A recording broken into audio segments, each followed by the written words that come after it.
All right, guys, welcome back. Episode number 7. Got a super special guest here. Super excited to share Irvin's story with you. General manager of Arizona, also my friend for over 5 years. So we'll kind of unpack all of that and kind of get into how you got in that. Do want to apologize for us not having releases the last week. We were at SPI, so I will have a additional follow-up episode that breaks down all the amazing things I saw there. But without further ado, we're going to get into Irvin's story and learn a little bit more about him. So tell me a little about what you do here at Reimagine and kind of how you got here, both, got to Arizona, but also to Reimagine and just what you're doing right now. Just kind of give me a little rundown. So right now I'm the Arizona general manager. So it's more so just watching over the production side from the standpoint of our project managers, making sure that their day-to-day is filled, all the homeowners that they deal with every day, that everything's going smoothly, no mistakes, make sure the crews are doing what they're supposed to be doing as well. Also in coordination with Alan Pope here, who is our production manager, to make sure that his coordination for his invoices, for subs, basically the whole should be all about making things go from day to day. Yeah. What's your favorite part of it all? Because you do a lot. I mean, you do a massive amount of things here. Like you're here as late as me. I come down here all the time, and we're hanging out till 7, 8 o'clock at night. So of everything you do, what's your favorite part of all of this? I really just enjoy the variety of things that happen day to day. Nothing's really the same every day. Even though we do, roofs is our main, goal here, but, you deal with different homeowners, different houses, different situations. So the variety of things is really what I like. I never really shy from, additional responsibilities. For some reason, I enjoy organizing and making things happen. So and that's 100% true, because you joined us as a field manager, which is kind of one of our more entry-level positions. And I mean, what was it? Within 2 or 3 weeks, we were like, hey, you might want to be a leader around here, right? Is that something that just comes natural? Is that something you did in the Marine Corps? Were you a leader? Were you kind of always leading from the front, or is that something you've learned over time?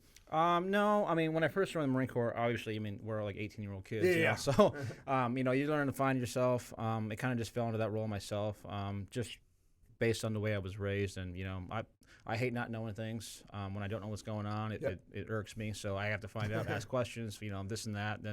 And that being said, when that does happen, I end up finding things that are deficiencies. How can things be done better, easier, smarter? So, So I kind of just fall into those things. And then talk a little bit about your time in the Marine Corps, because, from what I remember here, and you made it all the way up to sergeant, right, in infantry, which, that's a pretty big task, right? Correct, yeah. So I did a 5-year contract. I joined when, the big war was still going on.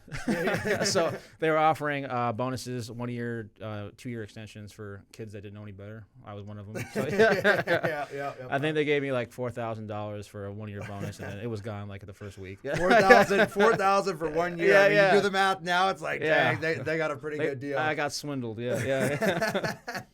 And so, what would you, or how did you achieve the rank of sergeant so quickly? And an extremely competitive MOS. Everybody joins infantry. That's kind of a hard charger, or kind of the best of the best. Like, what set you apart, and what were the things that helped you rise to the top?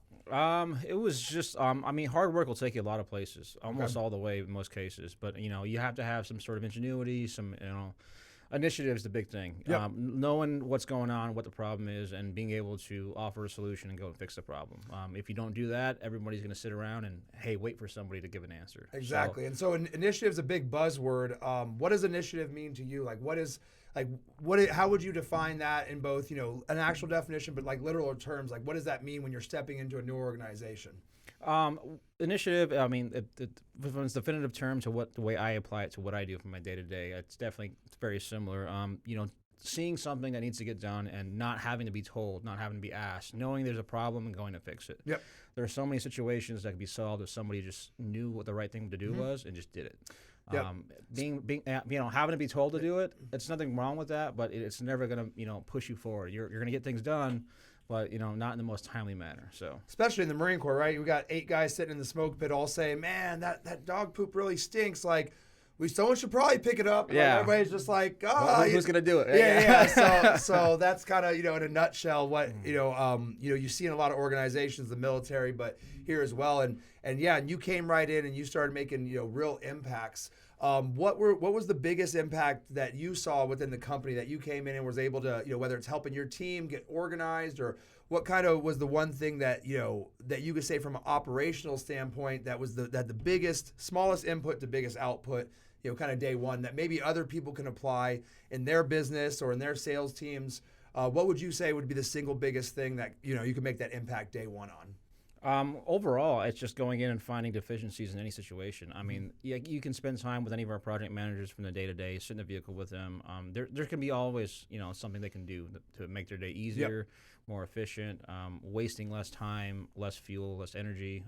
It's just all about that. And when I first came in, my first notice was riding with Tony. I mean, some of these guys didn't have the supplies or tools they needed. I'm like, asked those questions. They're like, why don't these guys have them? And then Tony was like, I don't know at the time. So, obviously you're growing incredibly fast. So, you can't fault him for that. Some of those situations was out of his control. But, sitting from the third party perspective, looking in, I was like, well, you guys should, have these things and make your guys' life a lot easier. So, kind of coming in that aspect and then, kind of just building from there. Yeah, and really big credit to you because a lot of people will come. It's easy to identify the deficiencies. It's hard to fix them sometimes, Correct, even something as simple as tools. You came to me and said, hey, we don't have the right tools. And I said, okay, great, make me a tool list. And a lot of people would have just been, well, I brought up the problem, but you made an actual tool list. And actually, I was just in there, last night or the other night, and you were putting together that big toolbox. Yeah. So you're super pumped to get that. What kind of box is that? Why did you pick that one? What is, It's just, it's sick though. It's sick. It's just a really large husky box. It's just, I think the size is what really mattered the most to me. It's just the organization of everything we have.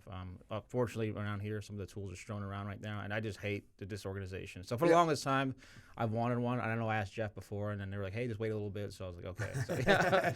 So now I was finally get one. I can clean all this stuff up downstairs and making sure all of our tools there, make it, the correct tool inventory, tool logs. That way we make sure, I almost said weapons maintenance, tool maintenance. And then just organization for that. So making sure all the field managers and project managers and anybody around here that has to do any work has the tools available to them, making sure they're functional, they're clean, they're ready to go. So definitely. And so to kind of unpack, like the thing that I noticed that you made the biggest impact out the gate was willing to go get your hands dirty. And that's what I think, I see that as a problem sometimes when you bring in leaders and you put them in leadership positions out of the gate. They come and they say, hey, this is how we did at the previous company. We're going to do 1, 2, 3, and 4. Before they even know if that even makes sense here. And so big credit to you on that. You got out there with the guys. You got out in the field. You swung the hammer. You still swing the hammer. Sometimes I even have to tell you, hey, stop swinging the hammer so much. I need you to be in the office more. But, really just leading from the front, I think, is essential to identify the deficiencies, but then follow through. And that's what has impressed me the most about you is that, you constantly go to bat for your guys, but then you solve their problems. Can you talk a little about that, how important that is to know that, your subordinates can look to you to actually solve problems, and how do you navigate between kind of being that middleman, right? Because you're on your leadership, but then you also have kind of corporate over here, and you're trying to keep them happy. You're trying to keep your subordinates happy. What is that like, and what are some of the tools that you use to be successful at that? Because you do an amazing job at it. Well, thank you. I wasn't always like that. Coming from the Marine Corps, you could ask a lot of my junior Marines back then. They hated me. I wasn't the nicest guy. So I kind of learned to get away from that as my experience went on, and I picked up rank.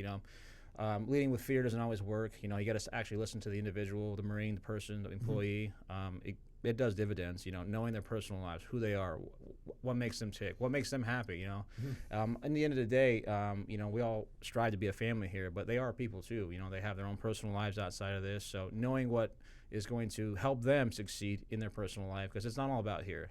If they could get hurt, family issues, and so many things can happen in their lives. So knowing who they are and what they do, and then also just their capabilities and what are they good at, putting them in the right position to make them succeed. You can take somebody and like some of our project managers and make them salesmen, but they won't work. I can take my salesman here and put them in their project, and they're not going to succeed.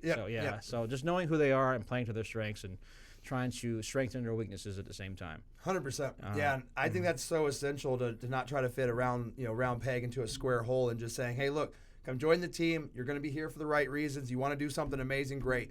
What are you good at? Okay, you like to do numbers. You like to do paperwork. You like to swing the hammer. There's all these different things to be done, and kind of finding their true passion and putting them in there has been the big reason that your team's been so successful. So let's go back a little bit. You mentioned the Marine Corps. You talked about you got on the 5-year contract. What was your MOS out of the gate? What did you want to do? What was the reason for joining? Was it, hey, I just wanted to be a Marine, or was it, hey, there's something more, or kind of walk me through that, that whole experience of joining the Marine Corps and then, those 5 years and what kind of a lot of that looked like. I always knew from a young age that I was going to join the military. Then, as you get older and kind of just, realize what they're all about, it was no question to me that I was going to join the Marine Corps, and especially the infantry. After I did that, that was in 2010, I believe. So I right after the year turned, it was January 4th, 2010 is when I went to boot camp. Okay. And I know I think it was the last episode was Tony Williams. Yeah. So I actually went to boot camp with him. Nice. We didn't know each other at the time because you don't know anybody. You're not allowed to talk. So but we went to boot camp the same exact time, same graduating class. I did that and then went to I think I did a class of 210 Marines. We had about 8 machine gunners go to the East Coast. So got plucked from home. My whole plan was to go to San Diego, be in Pendleton, but it didn't quite work out. And how do you get picked to be a machine gunner? Is it an honor, or is it just like out of a hat, or is it like a volunteer thing, or what is that process like? You're allowed to pick what you want, kind of like your goals kind of thing, but at the end, it's the instructors that kind of pluck you out. It's based on your physical fitness scores, rifle scores, and just overall, who you are as a Marine. So I think the class of 210, they choose 21 for machine gunners, and then whatever the TO squad for mortars and assaultmen are. Okay, and you guys were both machine gunners? Correct, yeah. Okay, and then after boot camp, what comes next?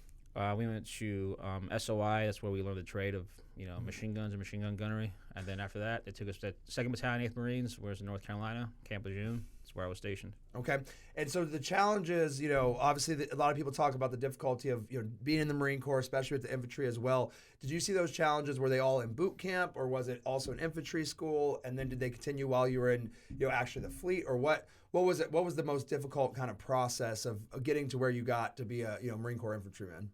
Well, the whole life is just a whole hassle, really. I mean, you got to learn to go with the punches. Life sucks when you're in the infantry. It's just what it is. You're in the rain. You're in fields of weeks at a time, eating MREs, no real food. You're just sitting there, joking the smoke when the guy's next to you, and essentially that's what gets you through.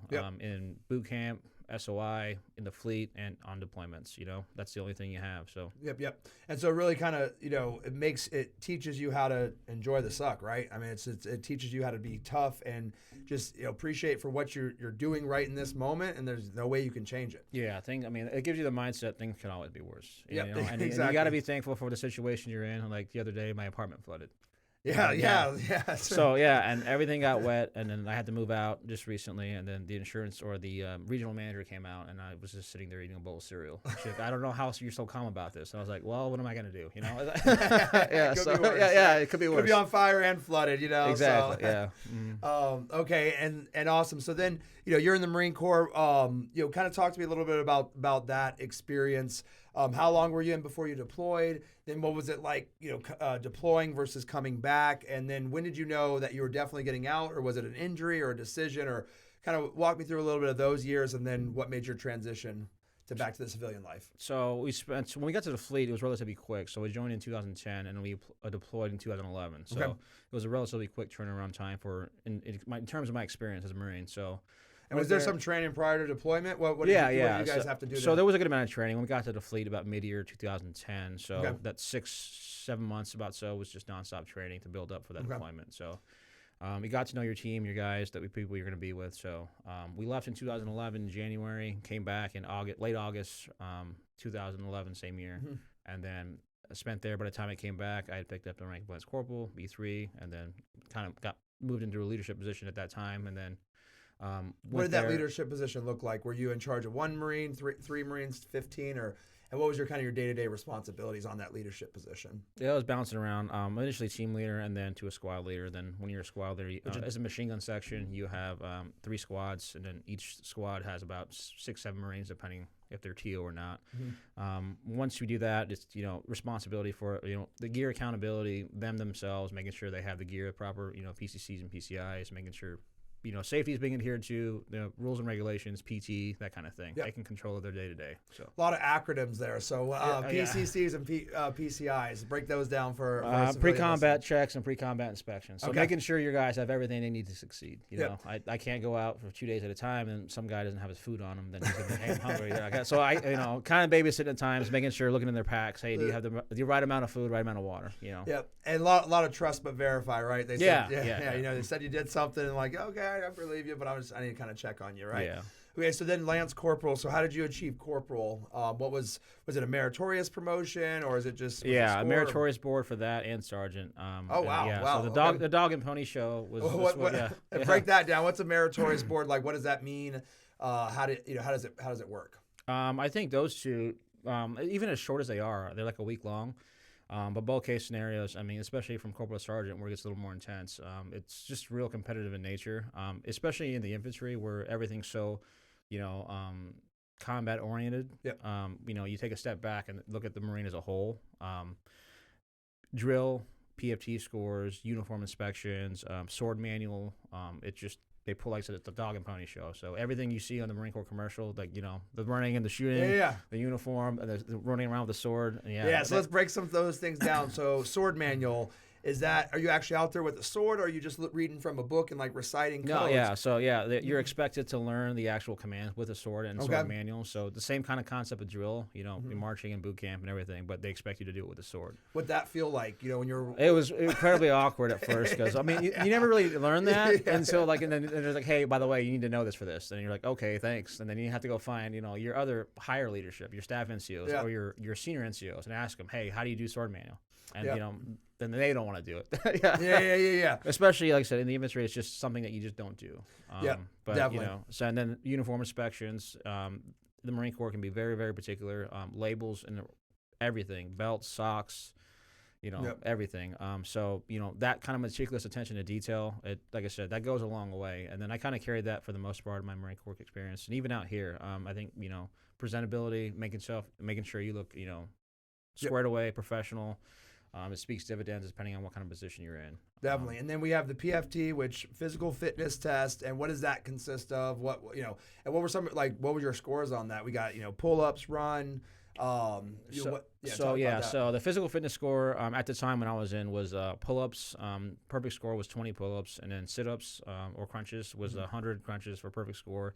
And did anybody ever not get 100? Oh, on the meritorious board, because they actually do it the right way. Because on your meritorious board, the people judging you are the guys that you're competing against. Oh, okay. Yeah.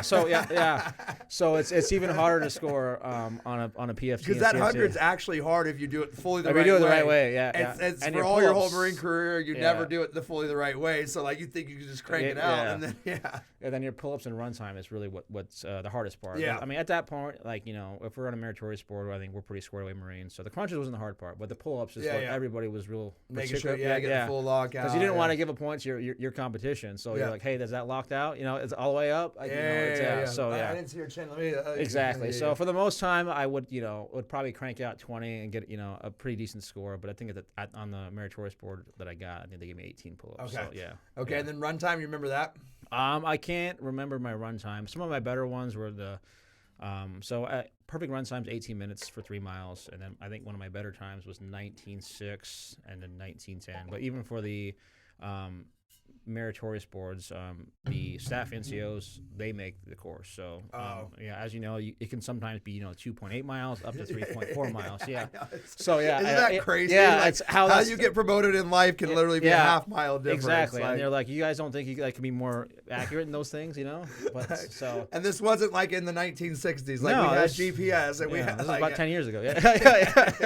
It's so wild. Yeah. And then, I had a PFT course one time that was slightly uphill, and they're like, well, you could go uphill and downhill, so it evens out. I'm like, no, it doesn't. That's not how. Where's the logic in that, right? Yeah. Okay, so that was Corporal, and then was the Sergeant, or was Lance Corporal to Corporal, or was that was Corporal to Sergeant, right? Lance Corporal to Corporal, and then Corporal to Sergeant. Okay. Yeah. Both of them were basically the same. Yeah. So you guys didn't do anything special, job specific, like any type of shooting or anything like that. No, rifle scores come into your Yeah, but that's you do that yearly, so they kind of just compile that into the score. Okay. Yeah. Mm-hmm. Awesome. All right. So then, then you're transitioning out of the Marine Corps. What went into that decision? Did you just know, I was just done? Or was it, maybe an injury or something that you just, it was time to just move on? I had initially planned to stay in for the longest time, but then I just ran into some hiccups with the chain of command. Just some things that didn't go correctly or the right way, in my opinion. And then at that point, I kind of just, it wasn't so much my immediate staff. It was more so like the company higher level and the battalion level, and then just decisions that were made. And in my part, that affected what I was doing. And then I kind of just asked myself, do I really want to be a part of an organization that's going to treat someone that really wants to be here, wants to make a difference, and wants to, make a career out of this, but they're not going to help me in the situations like that. Yeah. So I made that decision. I was like, I'm going to get out. And you got out in 2011 or 2015. 2015. Yeah, Okay. yeah. Oh, But yeah. it was like January 3rd. Oh, okay. So really 2014. Oh, you got in 2011. Yeah. Okay. Yeah, so Okay. I got out, and then I went on terminal leave, so I had vacation time accrued. So at the end of the year, I got out, and then, but even that last year, as a sergeant in that company, I knew I was getting out, so I really didn't do anything. Yeah. I spent 6 months as like the exit battalion too, and they were just like, exist, don't get in trouble, like just don't be seen. Yeah. Okay, cool. So then, you got out, and then what happens next? You came back. You came to Arizona, and why Arizona? Yeah, you're from. I'm here? actually from here. Yeah, Okay, so I grew up in Peoria, Arizona, not too far from here. Moved back, and then Tony Williams had already been living here. He got the decision to make his move out here from Illinois, partially from myself and another Marine that we were with that lives out here as well. So I moved out here, and then actually me and Tony moved in together, and then that's when we met. Yeah, that's when we met. Yes, definitely. Mm-hmm. Cool. And so, what were you doing prior to Reimagine Roofing? You were kind of, got out, you came back here. Did you do any school or just started working, or what was kind of the? So my initial plan was to go to school. I actually got out to be a lawyer. Okay. Kind of fell into fell into 3 jobs though, and then like working 3 jobs for the longest time when we first met. And then that was a hassle. I know a lot of Marines have that problem too. They get out and they just roll right into work, and they kind of kill themselves, overexert. They burn the candle from both ends, and that's what I was doing. I was maybe getting like 6 hours of sleep and rest time, working days and nights and weekends. So it caught up to me about 8 months down the road, and then I realized I couldn't keep it up. You get kind of fooled by the money. I think is like part what I was looking at. I was like, I was already doing this in the Marine Corps. I was working 16-hour days, and they're gonna pay me. Yeah, that plays a factor. Yeah. Yeah, because I remember even my last 6 months in the Marine Corps, I was still doing like this little shell thing, and I was also working at Walmart at the same time. So I was like I was in the Marine Corps and working at Walmart, like going from the night shift at Walmart to like PT in the morning, and it was a nightmare. Like, but at first you think the money's, I have all the time in the world, but it kind of runs out pretty quickly.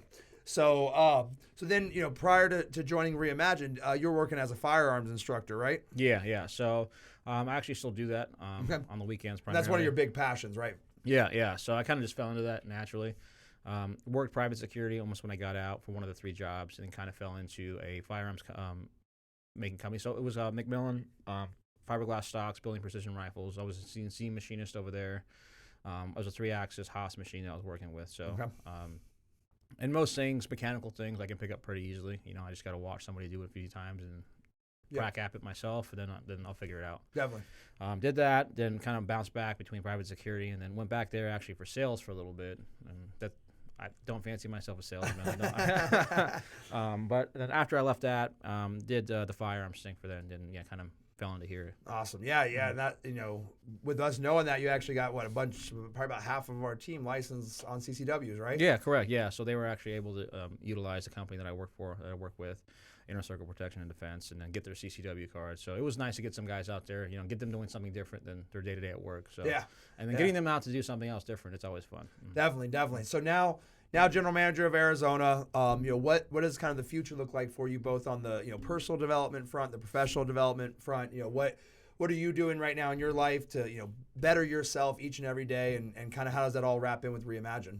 I find myself kind of a workaholic sometimes. I do spend a lot of time. Like I said, I just enjoy staying busy. It's just maybe it's a downfall. I don't know. Well, it remains to be seen. But but I'll go as far as the company's willing to let me go. There's a lot of things that I'm capable of, and a lot of things that knowing more than you let on. I don't show all my cards ever. So just finding out where it's going to go, seeing how the company is growing at this tremendous rate. It's impressive. I definitely who wouldn't want to be a part of that. So I'll go as high as the company wants me to go, and then I'm other than that, just making sure that I'm still trying to stay healthy. Still fighting that battle, go back to the gym as much as I used to. Other than that, kind of just making sure that my family life, everything's still going smoothly, everything's going great. I'm still toying with the idea of going back to school.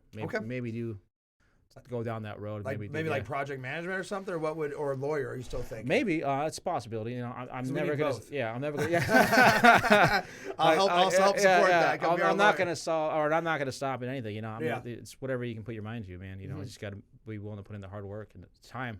That's what it is. Yeah. Yep. And I guess kind of final question for you. Talk a little about what it was like to Tony comes to you one day and says, "Hey, I'm working with Cody. Like, you should come work with us as well." Because I mean, I'm sure that had been kind of weird, right? Oh no, yeah, it was. I remember when he first brought it up, and then we're doing this, and that, and then we're growing this fast. We're getting how many vehicles, and I was like, okay, and I was like, I'm not gonna.